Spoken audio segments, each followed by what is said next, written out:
মঙ্গলবার রাতে দিনহাটা থানার কোয়ালিদহ এলাকায় তৃণমূলের সক্রিয় কর্মী মিঠুন রাজভরকে তার বাড়িতে ঢুকে গুলি করে অজ্ঞাত পরিচয় দুষ্কৃতীরা। গুলিটি তার বাঁ দিকের গালে লেগেছে। বর্তমানে তার শারীরিক অবস্থার উন্নতি হওয়ায় উন্নত চিকিৎসার জন্য তাকে কোচবিহারের হাসপাতালে স্থানান্তরিত করা হয়েছে।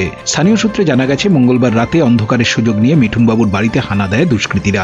ধস্তাধস্তির এক পর্যায়ে তাকে লক্ষ্য করে গুলি চালানো হয়। আহত অবস্থায় তিনি বাড়ি থেকে বেরিয়ে রাস্তায় চলে এলে প্রতিবেশী প্রমীলা সরকার তাকে উদ্ধার করেন। এরপর স্থানীয়দের সহায়তায় দ্রুত তাকে দিনহাটা মহকুমা হাসপাতালে নিয়ে যাওয়া হয়। তবে হামলাকারীদের কাউকেই দেখতে পাওয়া যায়নি বলে জানিয়েছেন প্রতিবেশীরা।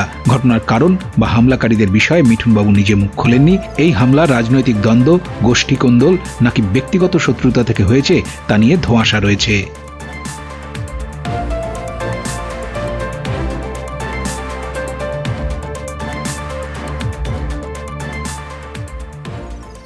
খবর পেলেন?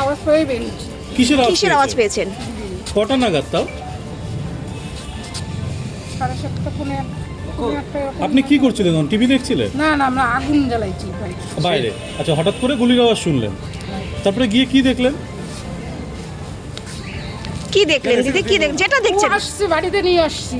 মানে কোথায় ছিল ও? কোথায় ছিল? রাস্তায়। রাস্তা নিজের বাড়িতে ছিল না, বাড়ি থেকে বেরিয়ে রাস্তায় ছিল। রাস্তায় গুলিবিদ্ধ অবস্থায় কাতরাচ্ছিল, তাই তো? তারপর ওকে নিয়ে কি করলেন? না, ও দৌড় দিছে ওখান থেকে। ওখান থেকে একাই দৌড় দিয়েছে। তারপর আপনি কিভাবে পেলেন? ওই আমরা বের হইছি তো গেট। আচ্ছা, ও আচ্ছা আচ্ছা আচ্ছা। তারপরে আমাদের গেট দিয়ে ঢোকাইছি। হ্যাঁ, ঢোকায় তারপর বাইরে মানে পিছন দিক দিয়ে বের করে দিছি। কাউকে দেখেছেন কি ওকে ওর বাড়ি থেকে বেরোতে? কাউকে দেখেননি? না, এমনি কোনো আওয়াজ সেটাও বলতে পারবো না। কয়টা গুলির আওয়াজ পেয়েছিলেন? একটাই। দিনহাটা থেকে অমৃতাদের রিপোর্ট, উত্তরবঙ্গ সংবাদ।